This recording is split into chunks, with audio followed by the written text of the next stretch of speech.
A business owner always wants results. We start a company for a reason. We want to grow it. Revenue, profitability. In these longer YouTube videos, I'm going to go deeper into the very same topics I'm briefly covering on my Instagram account. So today, what's the makeup of results? To me, there's a simple formula behind it. Effort times skills equals results. It's another way of saying that we need to define our input-output formula. Input-output formula. Oftentimes the problem with people is that we expect to get 5 out if we put in 1. And to me, it's the same as trying to win in a lottery. So input 1, results 5. It never works. It doesn't work that way. This is the same as wishing something good to happen. It's called luck. Your odds are terrible, like in the lottery. 1 never results or turns into 5.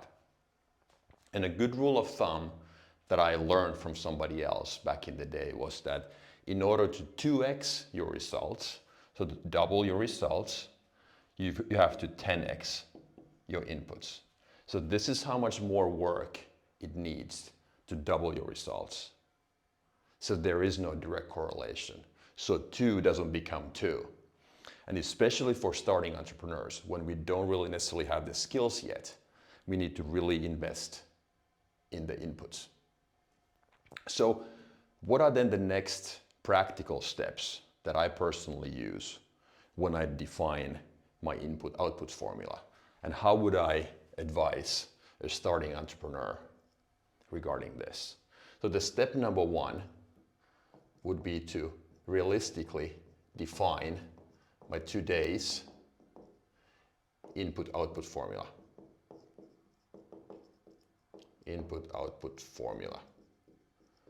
What are my capabilities? What am I good at? How much work and time am I really today investing in my business? And how much more am I willing to do down the road? 2, remembering that 2x requires 10x. But the question here is, how do we do it? How do I all of a sudden do 10 times more work? That takes us to step number 3. We use leverage. Okay, so far so good. What different forms of leverage can I use? We have people, we have capital, we have code, and content. Let's briefly cover each and every one of these. First, from the perspective of permissioned versus permissionless. So people and capital are the oldest forms of leverage. So you need somebody to follow you if you want to be a leader. So you need their permission, so to say. With money, if you need money, somebody has to give it to you. So I use a red marker here. So these two are so-called permissioned forms of leverage. With code and content, so software typically falls into this category.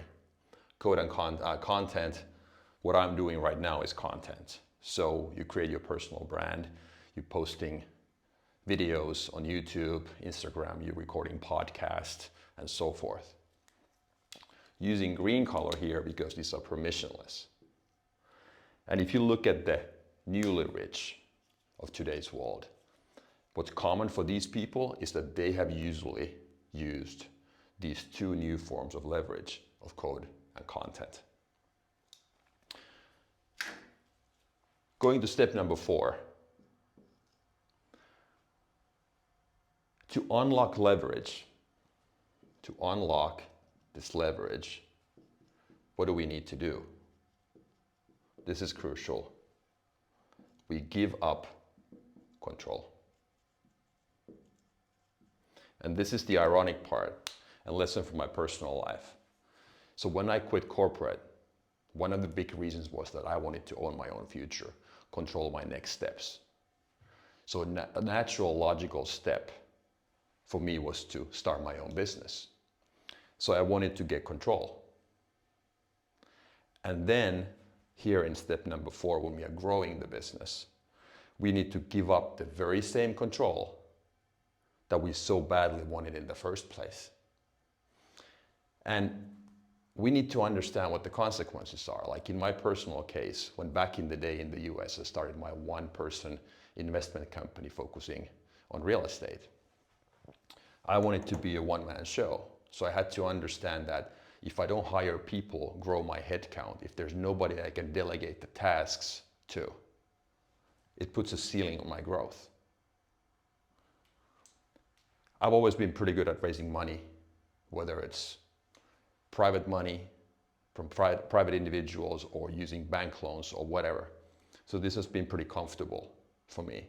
And now I'm focusing on content. I want to see how this new form of leverage works in practice if I put in the work and time over a very long period of time.